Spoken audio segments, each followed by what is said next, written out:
اچھا، چلیں آج ایک منظر ذہن میں لاتے ہیں۔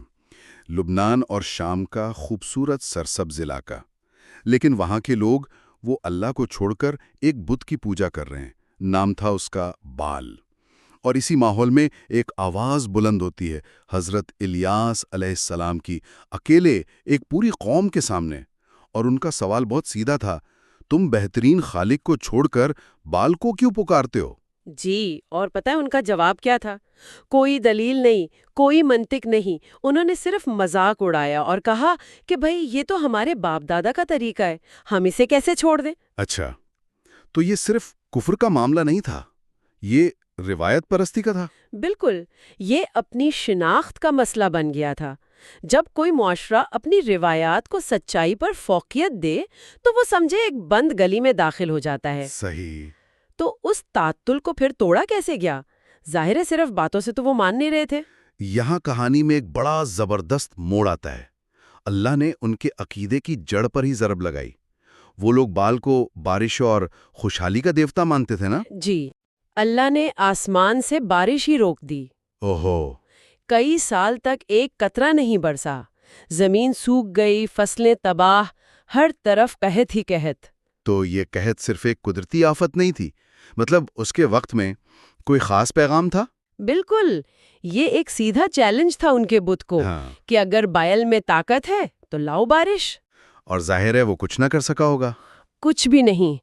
آخر کار جب بھوک پیاس سے تنگ آ گئے تو بھاگے بھاگے حضرت الیاس کے پاس آئے۔ توبہ کرنے کے لیے؟ نہیں، یہی تو نقطہ ہے، یہ حقیقی توبہ نہیں تھی، یہ صرف مجبوری تھی۔ وہ چاہتے تھے کہ بس کسی طرح مصیبت ٹل جائے۔ مطلب دل سے وہ اب بھی اپنے بت پر قائم تھے؟ جی، جیسے ہی حضرت الیاس نے کہا کہ شرک چھوڑ دو تو میں دعا کروں گا، وہ بہانے بنانے لگے۔ یہ بات سمجھنا تھوڑا مشکل ہے، اتنی بڑی نشانی دیکھنے کے بعد بھی وہ کیوں اڑے ہوئے تھے؟ دیکھیں، ان کے لیے بائل کو چھوڑنا صرف ایک بت کو چھوڑنا نہیں تھا، وہ اپنی پوری تاریخ، اپنی ثقافت، اپنے آباء و اجداد کی میراث کو جھٹکلانے کے برابر تھا۔ صحیح، یعنی یہ انا کا مسئلہ بن گیا تھا۔ بالکل، اور اسی ضد میں وہ اتنے آگے بڑھ گئے کہ انہوں نے حضرت الیاس کو ہی جھٹلا دیا اور یہاں تک کہ ان کی جان لینے کی کوشش کی۔ تو اس مسلسل انکار کا انجام کیا ہوا؟ کہانی کا اختتام کیسے ہوتا ہے؟ جب کوئی قوم اصلاح کا ہر موقع گوا دے تو پھر قدرت کا قانون حرکت میں آتا ہے۔ ان پر ایک حتمی عذاب آیا۔ کیسا عذاب؟ ایک شدید زلزلہ اور ایک آسمانی آفت جس نے پوری قوم کو، ان کے گھروں، کھیتوں اور یہاں تک کہ اس بال کے مندر سمیت سب کچھ تباہ کر دیا۔ اور حضرت الیاس اور جو لوگ ان پر ایمان لائے تھے؟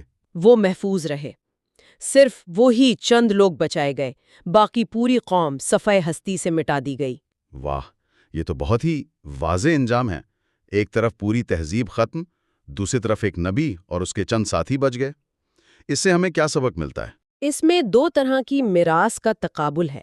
وہ قوم جو اپنی کھوکھلی روایت سے چمٹی رہی، اس کا نام و نشان تک مٹ گیا، اور وہ ایک شخص حضرت الیاس جو اکیلے حق پر ڈٹے رہے۔ اللہ نے نہ صرف انہیں بچایا بلکہ رہتی دنیا تک ان کا ذکر خیر بلند کر دیا، ان پر سلام بھیجا۔ تو اصل طاقت تعداد میں نہیں بلکہ سچائی پر قائم رہنے میں ہے۔ بالکل، اور یہ کہانی یہ بھی بتاتی ہے کہ جب کوئی معاشرہ آنکھیں بند کر کے صرف روایت کی پوجا شروع کر دے تو وہ اپنی تباہی کو خود دعوت دیتا ہے۔ صحیح۔ اس گفتگو سے ایک آخری خیال ذہن میں آ رہا ہے۔ یہ کہانی دو طرح کی میراث کا تقابل کرتی ہے، ایک وہ جو جھوٹے بت پر قائم تھی اور مٹی میں مل گئی، اور دوسری وہ جو اٹل سچائی پر مبنی تھی اور ہمیشہ کے لیے روشن ہو گئی۔ یہ ہمیں سوچنے پر مجبور کرتا ہے کہ ایک پائیدار اور حقیقی میراث کی اصل بنیاد آخر ہوتی کیا ہے۔